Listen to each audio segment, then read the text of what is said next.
Good day mga boards. Yan, ito mga boards, no. Bali, ramdam ko ngayon yung pagiging vlogger, no. Kasi ito mga boards, so, meron na tayong mga basher, ayan.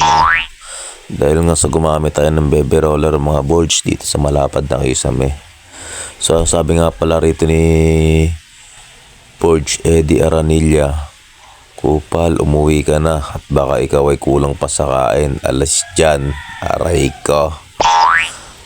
Sabi naman neto ni Amboy Tapulayan, kuyakoy ng kuyakoy, kantahin mo, madali lang yan. Ito naman sabi ni Enrique Alcantarano mga birds, araw na araw akilos sa uod, ano ba yan kapinta? At ang huling-huli, ang pinakamatinding comment mga birds, ito sabi ni Imong Tabuno, yan ang trabahong aso. So ayan mga birds, no, shoutout sa inyo. Sana ganun kayo kagagaling ng mga pintor, no mga birds. So ito mga birds, meron tayong explanation dyan kung bakit baby roller ang gamit natin, ano. Sinasabi ko na nga ba't marami ang kakahul dito sa post na to. So ito ang explanation ko dyan mga birds. So bakit baby roller ang ginamit natin dyan kahit sobrang lapad ng Kisame na yan. Unang-una mga birds,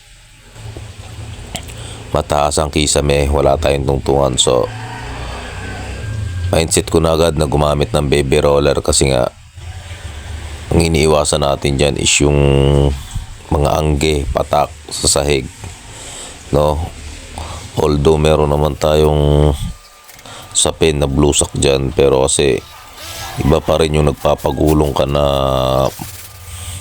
halos saluhin mo lahat ng ambon ng anggi ng galing sa Kisame na pintura, no mga birds.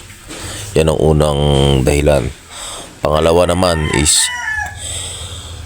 yung textured nga ng roller, no. So kailangan pino yung textured ng roller natin, yung magiging finish ng Kisame na yan. Kasi yung mga birds may kulay yan, maple yan.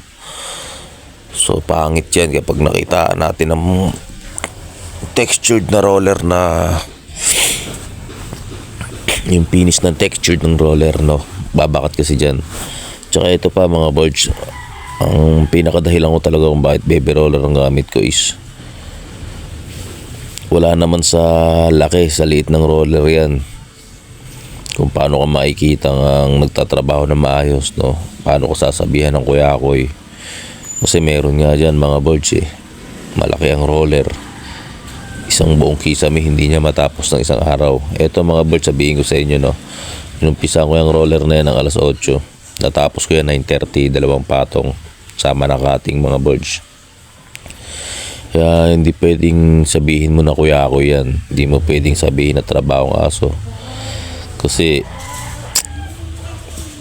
ano naman yan, sumbaga nasa tao naman yan, nasa pagtatrabaho naman yan ng tao.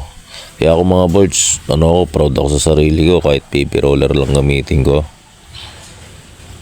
Kahit nakikita ng mga amo na baby roller ang gamitin ko, walang problema. Kasi unang-una may dahilan, may purpose bakit baby roller ang gagamitin ko. Tsaka pangalawa, wala sa tagal ng trabaho yan. Hindi ko pinapatagal ng trabaho kahit baby roller ang gamit ko mga birds. So sa mga nagsasabi na kuyakoy tayo dyan, no mga birds, okay lang yan siguro kasi kumbaga ganyan naman sa SOCMED Natutuwa lang ako mga birds kasi meron na tayong mga bashers, no. Siguro to sila mga ka-birds natin, magagaling na pintor to. Send nyo naman dito, comment nyo naman dito mga birds yung mga gawa nyo para naman matawag ko kayong master, no. So yun lang mga birds, no, yung paliwanag ko tungkol dyan. Wala naman sa akin problema kahit ano pa yung mga pinagko-comment nyo na yan sa akin is maganda nga yan.